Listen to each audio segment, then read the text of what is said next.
کو कुरान से सच्चा ताल्लुक़ कायम करना चाहिए और उसकी इब्तिदा ये है कि सबसे पहले कुरान करीम को अच्छा पढ़ना सीखें, फिर उसके बाद कुरान की तिलावत का डेली अपना रूटीन बनाएं, रोज़ाना का मामूल बनाएं, फिर कुरान को समझें और कुरान पे अमल करें, और फिर पांचवी बात कुरान के पैगाम को सारी दुनिया में आम करें।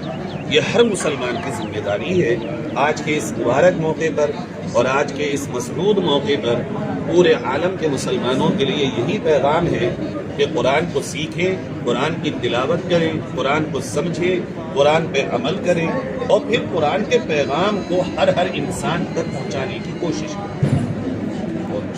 लोग नमाज़े तरावी में थोड़ा नहीं पढ़ते हैं। हाँ, ये आपने बहुत अच्छी बात याद दिला दी। कुरान करीम मुकम्मल होने के बाद मुसलमानों में कुछ गफलत पाई जाती है। हालांकि मैं दो बातें कहता हूँ, कुरान सुनने के ताल्लुक से मुसलमानों में बहुत जज्बा है और ये बहुत मुबारकबाद की बात है। ये अप्रिशिएट करने की बात है कि मुसलमान कुरान को शौक के साथ सुनते हैं, लेकिन नमाज तरावी के मामले में कुरान मुकम्मल करने के बाद वो गफलत में पड़ जाते हैं। वो समझते हैं कुरान ख़त्म हो गया, तरावी भी ख़त्म हो गई। हालांकि तरावी की 20 रकात नमाज सुन्नत मुअक्कदा है और ये रमज़ान की उस रात तक है जब तक कि ईद का चांद न दिख जाए। और इतनी अहम बात मैं आपसे अर्ज करूं, जिस आदमी ने पूरे रमज़ान में ये इबादत की, रमज़ान में सबसे अहम रात कौन सी है? शब कद्र।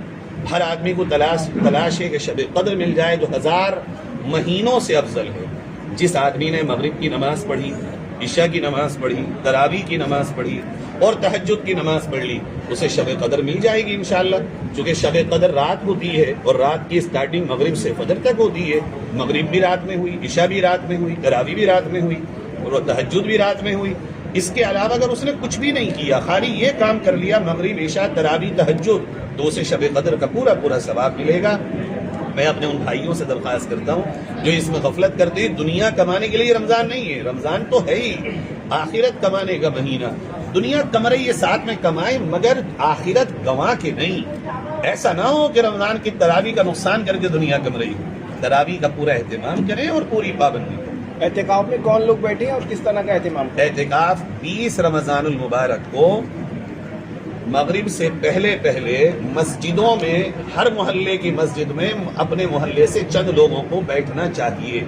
ये फर्ज किफाया है। अगर कोई नहीं बैठेगा तो सारा मोहल्ला गुनहगार होगा। 20वें रोजे की मगरिब से पहले हर मोहल्ले के जिम्मेदारों को मशवरा करना चाहिए, चंद जवानों को और चंद बुजुर्गों को उस मस्जिद में एहतिकाफ में बिठा देना चाहिए। हमारे नबी ने पूरी